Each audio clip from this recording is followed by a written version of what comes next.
Hi everyone. వంట చేస్తూ morning breakfast, tea and మరి కొంచెం లంచ్ కోసం మరొక కూర ఇవి చేస్తూ కూడా నావి కొన్ని థాట్స్ సమ్టైమ్స్ వంట చేస్తున్నప్పుడు కొన్ని బుర్రలో తిరుగుతుంటాయి కదా. కాశీ వెళ్ళి వచ్చాము ఈ మధ్యన. కాశీ విశ్వేశ్వరుని దర్శించుకొని అయోధ్య రాముడిని చూసుకొని అలా వచ్చామన్నమాట. చాలా బాగా జరిగింది దర్శనాలు అవి. కాశీ విశ్వేశ్వరుని దర్శనం చేయాలంటే మార్నింగ్ 2 గంటలకు లేచి అన్ని స్నానాలు చేసుకొని వెళ్ళి 3 గంటలకు దర్శనం ఉంటుంది. 300 రూపాయల టికెట్ తీసుకొని వెళ్ళి దర్శనం చేసుకొని చాలా మంచి వైబ్ ఆ టైంలో. తప్పకుండా ఎవరైనా వెళ్తే ఆ దర్శనం చేసుకోండి. అక్కడ రుద్రాభిషేకాలను చేస్తున్నారు. అభిషేకం అయితే బాగానే చేస్తున్నారు.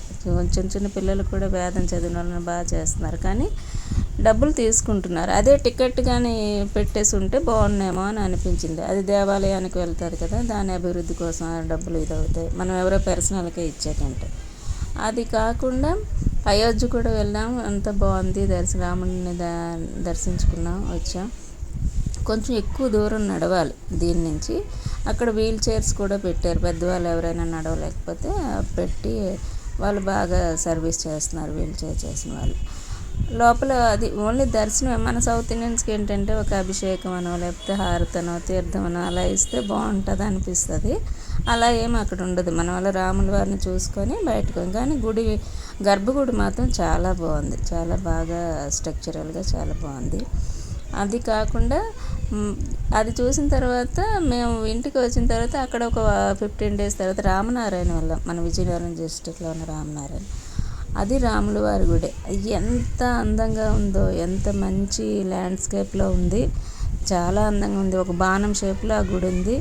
మొదట వెళ్ళగానే లక్ష్మీనారాయణలు అలా వెళ్తే ఒక గుహలా ఉంది. అదంతా రామాయణం కథ, పిక్టోరియల్ అనమాట. అంత మంచి మంచి ఆర్ట్తో మన రామాయణం కథని చెప్తారు. సీతని అపహరించినంత వరకు ఒక దగ్గర. అక్కడ వినాయకుడు ఉన్నారు 60 feet, ఆంజనేయ స్వామి ఉన్నారు 60 feet. అక్కడ నైట్ 7 నుంచి లేజర్ షోస్ అవుతుంది. అది అయితే ఒక అద్భుతం. అది చూసి తీరాల్సిందనమాట.